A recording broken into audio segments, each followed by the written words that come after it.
It's official. Universal basic income will be the Trojan horse they use to replace the dollar with a government-run surveillance crypto token, or CBDC. Last week, Thailand's left-wing government announced a program to give free money to 50 million Thais, with the catch that it will be in the form of a CBDC. The program is large, about $14 billion, which is equivalent to nearly $1 trillion in U.S. terms, but only if you join the board.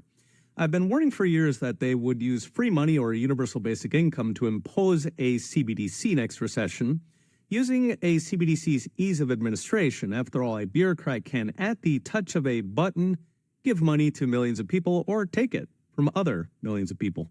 This would radically upgrade our totalitarian banking system, the one Justin Trudeau used against Canadian truckers, and make it able to surveil and control literally every dollar in existence.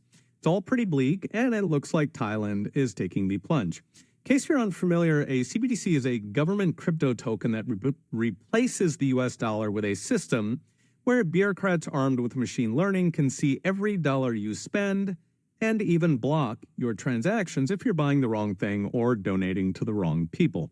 Fortunately, CBDCs are massively opposed by the American public, as they are really by publics across the world. In a survey last year, Cato Institute found just 16% of Americans support a CBDC, while fully 74% oppose it. Unfortunately, that's where the gaslight industrial complex comes in, using free money or universal basic income as the bait. Just last week, Silicon Valley tycoon Sam Altman of OpenAI fame released the results of his decade-long effort to sell a UBI by giving free money to random people and tracking what they do next. And it turned out pretty much how you'd expect. People worked less, they saved less. In fact, the recipients of the free money actually went deeper into debt. Their health did not improve, and their financial position actually got worse. Pretty much washed right through them, replacing paid work with chilling on the couch with all that entails for one's dead-end prospects in life. So essentially, they gave up. None of this should have been surprising. We've got plenty of natural experiments that people stop working when you give them free money, from trust fund babies to permanent college students working on that second PhD in gender studies, to people quitting work immediately when they hit 65.